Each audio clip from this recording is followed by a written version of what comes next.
A mistrial has been declared in the trial of police officer Randall Kerrick. He shot and killed 24-year-old Jonathan Ferrell, an unarmed black man, in September 2013. Now, a woman called 911 to report what she believed to be a home invader banging on her front door. That man was Ferrell. Officials say he actually may have been just looking for help after being involved in a car accident. But police say when they got to the home, Ferrell was acting erratically. In this dash cam video, you can see these officers approaching Ferrell in one of their patrol cars. You're going to see Ferrell appear on the left side of your screen. He's wearing a green T-shirt. As he approaches the vehicles of the police officers, one of them fires a taser at him, and then you'll see Ferrell start to run towards the police officers. Get on the ground! Get on the ground! Get on the ground!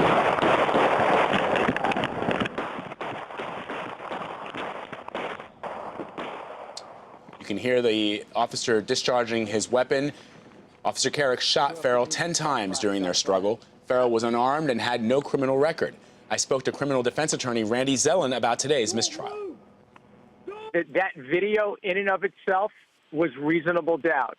Those jurors looking at that video have to be saying to themselves, I need more information. And that is the definition of reasonable doubt. Anytime you have to make a very important decision, if you need more information, you have a reasonable doubt. And since more of what you wanted to see, you couldn't see on that video in terms of exactly what happened when those shots were fired, in the millisecond before the shots were fired, those jurors had to have a reasonable doubt. Randy, the prosecution, you don't see exactly what happens on the video, but the prosecution tried to say that Officer Kerrick didn't even follow standard police procedure. This is an officer who had been already charged with using excessive force. He didn't follow police procedure. The other officers who were on the scene didn't even unholster their weapons. Well, it's easy for all of us to talk about that in the coolness and the calmness and the solitude of a courtroom. But when you are on the scene, remember something. From the vantage point of the police officer, and I'm not necessarily saying that he's innocent. What I'm saying is what the jury said, which is not all of us can agree unanimously one way or the other. And remember something, that officer, all he knows is that someone fired a taser at this guy, and the guy was fine. All he knows is that he may have a suspect involved in a burglary or in some other kind of criminal activity, and all of a sudden this guy's rushing at him. That's the stuff that you don't see on the video. So, Randy, now that this mistrial has been declared, what happens now? I mean, I guess prosecutors generally don't retry cases, do they? Well, they do, and certainly if they feel the pressure to do so, political, or because, again, this case does have a racial component to it, it may very well be that for political reasons the case gets retried. Is that the smart thing to do? Probably not. I think both sides need to look at the case and say, wow, you know what? I could have lost this thing. And don't be surprised that as a result of that, you don't see some kind of a disposition, because a retrial is problematic for both sides. Remember, the whole defense has now been given away. The whole prosecution's been given away. Prior inconsistent statements may now be generated. You may have more impeachment material. So you may have the stage set for some kind of a resolution to this case. Right. And Randy, to that point, I mean, this incident happened back in September of 2013, long before Michael Brown was killed in Ferguson, Missouri, which seemed to be the catalyst for what many are calling the Black Lives Matter movement that has happened since then. But certainly, as you point out, there might be some political considerations that the district attorney takes into account as he decides whether or not to move forward with another trial.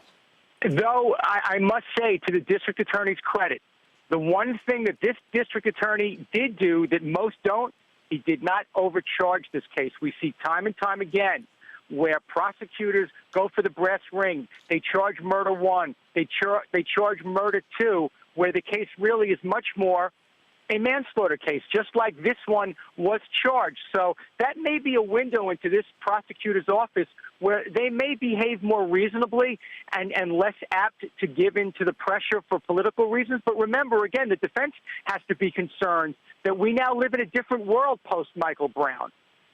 Yeah, explain that to our viewers, Randy, what you mean when you say that this DA did not overcharge, and that sometimes happens in other similar incidences that we've seen across the country. Time and time again in high-profile cases, prosecutors want the soundbite. They want the sound of murder one, murder two. It makes for great press. It makes for a great press conference. And oftentimes, the cases are overcharged, and the jury's left with, you know what? You guys haven't proven intent. So in this particular case, the prosecutor didn't give in to that pressure, looked at the case for what it was, which is this police officer didn't have the intent formed to kill this person and commit a crime. But this police officer overreacted, whether it be in the heat of passion or acted recklessly or negligently. And that's the difference, and that's why the case was charged as a manslaughter as opposed to an intentional homicide. And Randy, as you pointed out earlier as we started to discuss this, this is about reasonable doubt, as all trials in this country are. And I'm looking at the instructions to the jury here, and the instructions say that a reasonable doubt is a doubt based on reason and common sense, arising out of some or all the evidence that has been presented, or lack or insufficiency of the evidence, as the case may be. So is this a case, regardless of the video, that perhaps the district attorney just did not or was not able to provide enough evidence, even though we've talked about all these other circumstances, the other cops who didn't pull their weapons, the fact that this man was unarmed, the fact that there's police procedures, that it appears that Officer Kerrick didn't follow, but that the DA just wasn't able to make that case? I think what you may see here, the district attorney's problem in this case was too much reliance on the video.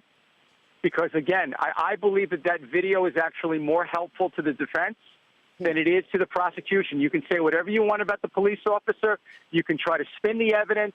You can characterize it any way you want. But on that video, you see a man running directly towards a police officer after having been tased. All right. Randy ZELIN, thank you so much for joining us. Appreciate it.